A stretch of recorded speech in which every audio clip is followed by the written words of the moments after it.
My dad died in '93. I was 10, and suddenly our house felt like a museum of his absence. The air grew thick with unspoken grief, and the silence echoed his booming laughter.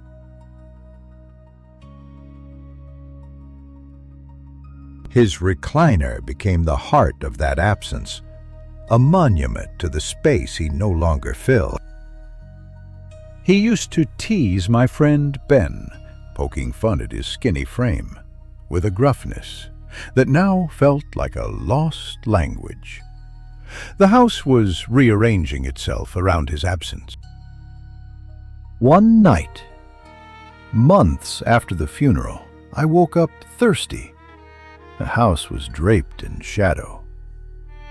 I headed for the kitchen, the linoleum cold and slick beneath my bare feet. As I turned to leave the kitchen, a figure caught my eye. It sat motionless in his recliner, bathed in the dim glow of the streetlight. It was him. I recognized the set of his jaw, the slope of his shoulders. He stared straight ahead, as if staring at me and everything else at once.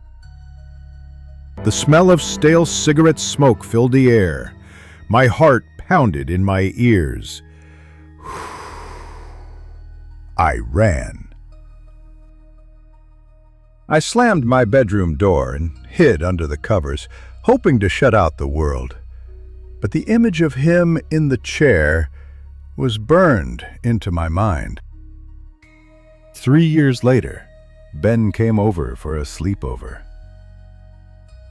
We slept in sleeping bags in the living room, sharing secrets and whispers in the dark. My sleeping bag was at the foot of that chair, the very same chair. The oven light cast long, distorted shadows across the floor. Sometime after midnight, I was shaken awake.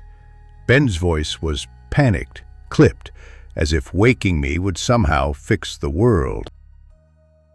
"What the hell is wrong with you?" I hissed, rubbing the sleep from my eyes. Ben was staring towards the kitchen, his face pale in the dim light. Kept repeating a question like a stuck record. "What did you want?" I didn't say anything. "What are you talking about?" I asked, my throat suddenly dry. "I felt it," he said.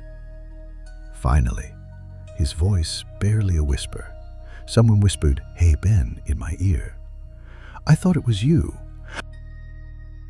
He rubbed his face, his eyes wide with disbelief. I was awake. I came back from the kitchen, shut my eyes, and someone said it. "It sounded like your dad," Ben added, his voice barely audible. My throat went dry. I'd never told Ben about the man in the chair, about that terrifying night months ago. I never told him how, in the moment before he woke me, I'd been dreaming my dad had come back.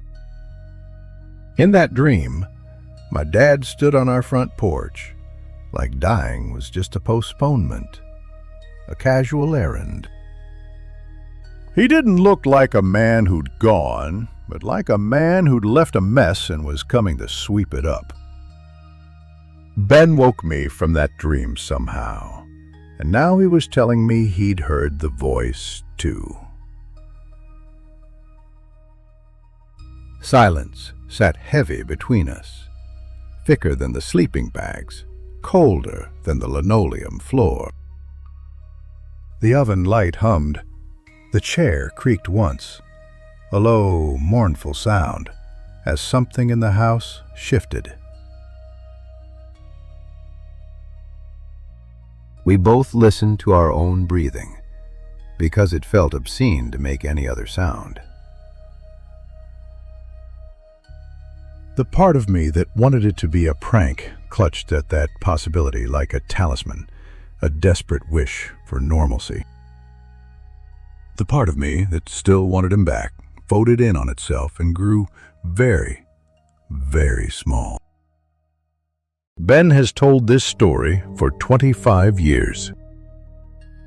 I have told it in the same way, sometimes as confession, sometimes as a laugh, but the fear never really fades. Most nights, I tell myself it was grief or a prank or the way old houses make noises that sound like people. But there are nights late when the oven light bleeds into the hall, when I pass the living room and the hair on my neck lifts. I haven't slept right since that night. At least I didn't then.